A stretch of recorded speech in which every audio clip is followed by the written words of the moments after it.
Hello everyone, myself Pawan DA. I am studying in Sri Venkateshwara College of Engineering in the Bhaskara section. My USN is 1VE 22 CS 108. Today I am going to present a PPT about statistical interference in the subject mathematics for CSE stream. So let us now dive into the PPT. Now first of all, let us go to the introduction to the statistical interference. Now what is statistical interference? Statistical interference in mathematics involves making inferences or predictions based on the data using methods and techniques. It is nothing but prediction which we use to make by using the methods, statistical methods or techniques. Now, what is the definition and purpose of statistical interference? Definition: statistical interference aims to draw conclusions about a population based on a sample of data. What is its purpose? It helps in understanding the relationships and patterns within the data. Significance: applicable in research, decision making, and problem solving. What are the types of statistical interference techniques? Types of statistical interference techniques. The number one is parametric techniques, which is based on the assumptions about the population.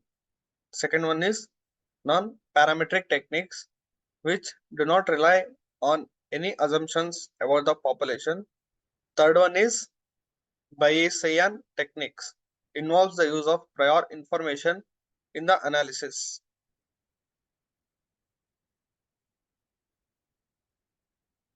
What are sampling methods in interference? Now, what are the different types of sampling interferences methods?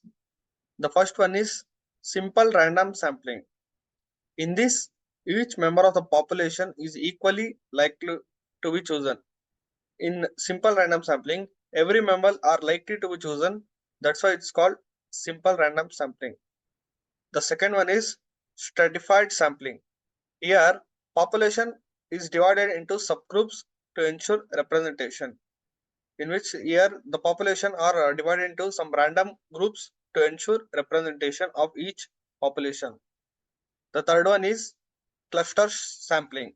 In the cluster sampling, population divided into clusters, means they are divided into subgroups and random clusters are chosen.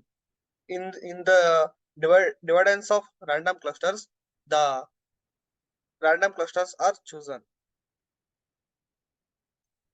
Hypothesis testing in statistical interference. What are the hypothesis testing? The first one is null hypothesis. Null hypothesis assumes no significant difference or effect. The second one is alternate hypothesis. It states the opposite of the null hypothesis. The third one is significance level. Threshold uses to access the strength of evidence against the null hypothesis. What are the confidence intervals in statistical interference? What is 95% level of confidence? The degree of certainty that a population parameter lies within the interval. The 95% level of confidence indicates that whatever we get the value of the population calculation, it states that it lies within the interval of this 95% level of confidence. What is the margin of error? Like precision of estimation. It indicates the amounts by which the sample statistic may differ from the actual population parameter. Now, margin of error is whatever we get the value by doing the calculation, and it checks the population parameter. If it's differ by large margin, then it is called margin of error. What are the commonly used statistical tests in the interference? The first one is chi-square test. This chi-square test used to test relationships between categorical and variables. The next one is t-test. Assesses the difference between the means of two groups. If we have two groups, we calculate the mean of them and we access the difference between them. What is the ANOVA technique? ANOVA technique determines the significance of the differences between the group means. Applications of statistical interference. Now, what are the applications of statistical interference in mathematics? The first one is research. Research, it is used to draw conclusions from a research data. Economics. Economics, assessing trends and forecasting based on the economic data.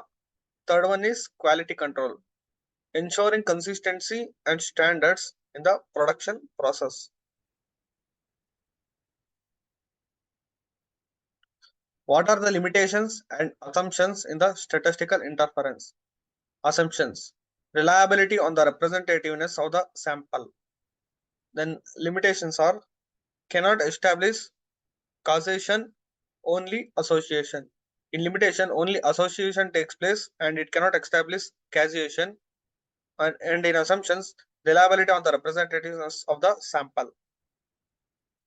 Conclusion and key takeaways. What are the conclusions that we have learned from this PPT?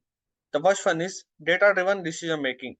The statistical interference empowers informed decision making. The second one is continuous improvement.